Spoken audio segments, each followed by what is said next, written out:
আজকে দুপুরে রান্নার জন্য একদম সাধারণ একটা তরকারি রান্না করব, তবে খেতে কিন্তু অনেক মজা। খুবই স্বাস্থ্যকর এবং হেলদি একটা সবজি। আসসালামু আলাইকুম, সবাই কেমন আছেন? এখানে মাছ নিয়েছি 3 পিস। আবার কেউ বলবেন না যে এত কম মাছ নিয়েছি, কারণ আমার বাসায় সবাই কিন্তু মাছ খায় না।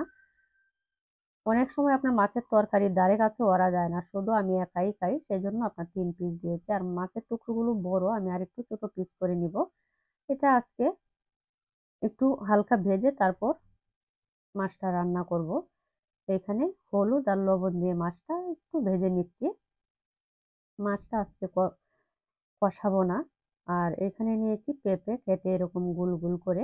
পেঁপেটা মাত্রই আপনার দোকান থেকে এনেছি, একদম তাজা পেঁপে, সেজন্য আর সিদ্ধ করি নাই। অনেকে সিদ্ধ করে তারপরেও কিন্তু রান্না করে, আমিও মাঝে মাঝে করি, তবে আজকে যেহেতু একদম সকালবেলায় পেঁপেটা এনেছে গাছ থেকে পেরে, সেজন্য ভাবলাম যে সিদ্ধ ছাড়াই আজকে রান্নাটা করি। তারপর এখানে পরিমাণ মতো তেল দিয়ে পেঁয়াজ কুচি দিয়েছি, আর মশলা দিয়েছি হলুদের গুঁড়া, মরিচের গুঁড়া, ধনিয়ার গুঁড়া, জিরার গুঁড়া, পরিমাণ মতো লবণ।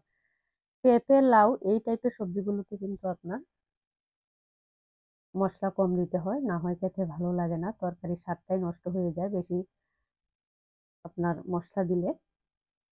এরপর মশলাটা 4-5 মিনিটের মতো কষিয়ে এর মধ্যে পেঁপেটা দিয়েছি। পেঁপেটা দিয়ে আরো 10-15 মিনিটের মতো ভালো করে কষিয়ে নিচ্ছি, কারণ যেহেতু পেঁপেটা কাঁচা, সেজন্য একটু সময় নিয়ে সিদ্ধ করতে হবে। তারপর যখন মোটামুটি সিদ্ধ হয়ে গিয়েছে, এর মধ্যে ঝোল দিয়ে মাছটা দিয়েছি।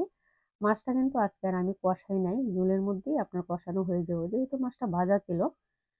তারপর আরো 10-15 মিনিটের মতো তরকারিটা জাল দিয়ে এরপর আমি কাঁচামরিচ দিয়েছি।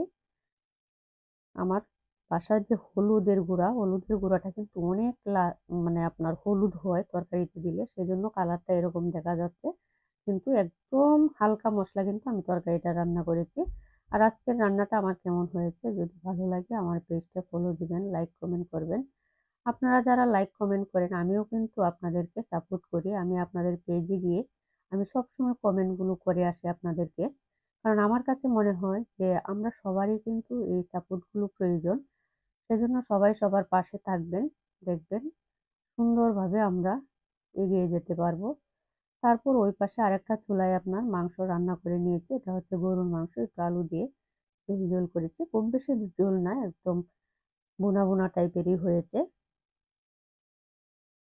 এরপর আরেক পাশে একটু লাল লাল করে চাপা ভুনা করে নিচ্ছি। এটা যেহেতু আমার পেজে অলরেডি দেওয়া আছে, সেজন্য আর রেসিপিটা দেখাই নেই, রান্নাটা শুধু দেখিয়েছি যে আমি আজকে দুপুরে কি রান্না করেছি। এটা কিন্তু আপনার 15 দিন যদি ফ্রিজে রেখে খান একটুও নষ্ট হবে না, যেহেতু সবগুলো একদম তেলে ভাজা, আর তেলে ভাজা জিনিস কিন্তু সহজে নষ্ট হয় না।